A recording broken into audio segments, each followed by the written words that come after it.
Kembali kita bertemu di episode kedua dalam acara Arti Kebahagiaan. Masih di buku yang sama, Success Through Character. Mengenali musuh dalam selimut. Ada sebuah syair yang dapat disimak. Seorang musuh saya, mukanya sangat ingin saya ketahui.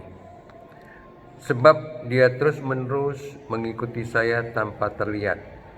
Rencana saya dibatalkannya, bidikan saya digagalkannya. Dia menghambat jalan saya menuju ke depan. Ketika saya mengejar sebuah tujuan luhur, dia berkata dengan muram kepada saya, "Tidak." Pada suatu malam, saya menangkapnya dan memegangnya erat-erat, dan cadarnya saya rengutkan. Akhirnya, saya melihat ke wajahnya dan ternyata diri saya sendiri yang terlihat. Musuh terbesar kita ternyata adalah diri kita sendiri. Ia begitu rentan dengan semua hal negatif. Setiap saat kita disesatkan oleh keinginannya yang seakan-akan benar, namun ternyata keliru. Kita berlelah-lelah untuk meraih sesuatu yang nampaknya perlu, tapi kemudian itu ternyata sia-sia.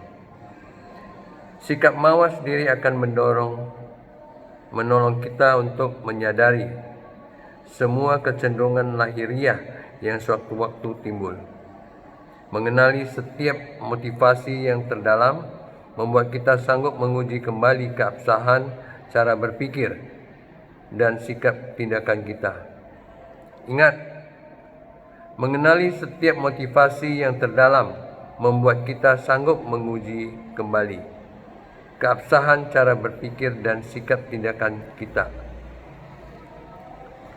Kita lanjut. Keluar dari mesin penggerak otomatis. Berada di sebuah gedung berlantai banyak membuat kita cukup tergantung dengan penggunaan lift. Sebuah lift bergerak naik atau turun sesuai dengan tombol yang ditekan. Dan kita tentu segera tahu lift tersebut akan menuju ke lantai berapa. Demikian pula dengan diri kita pribadi, ada seorang yang selalu mengontrol dan mengendalikan kita. Ketika tombol pemicu disentuh, pengendali itu berfungsi. Kita marah atau senang, bertahan atau menyerah, sukses atau gagal, pilihan tersebut diatur oleh Dia yang mengontrol kita.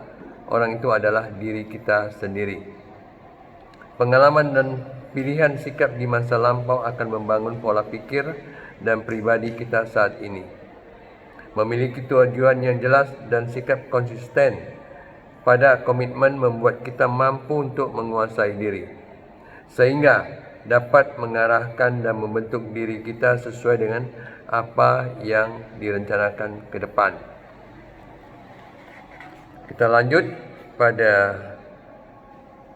judul menangkap sebuah momentum. Suatu perubahan sikap dimulai dari titik perubahan atau pembaharuan cara berpikir.